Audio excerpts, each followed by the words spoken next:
अमावस्या की रात की कहानी तारांकन। ये कहानी एक छोटे से गांव के एक पुराने घर की है जो अमावस्या की रात को एक अजीब सी ताकत से भर जाता था।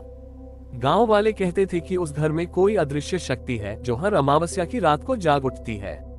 किसी ने उस घर में रात बिताने की हिम्मत नहीं की क्योंकि उन रातों में वहां विचित्र घटनाएं घटती थीं।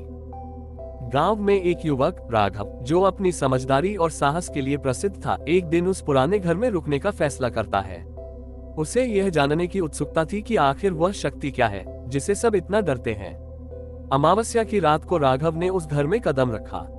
राघव जैसे ही घर के अंदर गया, एक ठंडी हवा का झोंका उसके चेहरे से टकराया। कमरे में सन्नाटा था, लेकिन फिर अचानक दरवाजे की आवाज आई। राघव ने उसकी तरफ देखा, लेकिन दरवाजा खुद ही बंद हो गया। उसे समझते देर न लगी कि यह रात सामान्य नहीं होने वाली थी। कुछ देर बाद राघव को कमरे के कोने में हल्की सी रोशनी दिखाई दी। वह धीरे धीरे उस रोशनी की ओर बढ़ा। जैसे ही वह पास पहुंचा, उसने देखा कि एक पुरानी तस्वीर दीवार पर टंगी हुई थी। तस्वीर में एक औरत और एक बच्चा दिखाई दे रहे थे। औरत की आंखों में एक दर्द और तृष्णा थी। राघव को महसूस हुआ कि वह तस्वीर उसके साथ कुछ कहना चाहती है। तभी कमरे की हल्की सी हवा तेज होने लगी और औरत की तस्वीर की आंखों में से एक आंसू गिरा। राघव ने धीरे से पूछा, तुम कौन हो?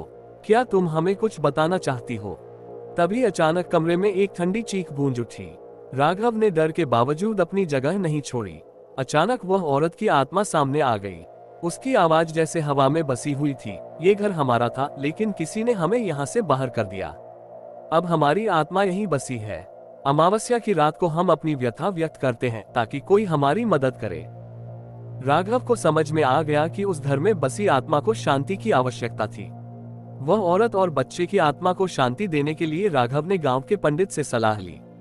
अगले अमावस्या को उन्होंने उस घर में पूजा की और वह आत्मा शांति को प्राप्त हुई। अब वह घर, जहां पहले डर का साम्राज्य था, वहां एक शांति का वातावरण छा गया और गांव वाले अमावस्या की रात को डर नहीं बल्कि शांति की प्रतीक मानने लगे। ये कहानी हमें ये सिखाती है कि किसी भी समस्या का समाधान एक सही दिशा में मदद से ही हो सकता है। डर से ज्यादा महत्वपूर्ण है साहस और समझ।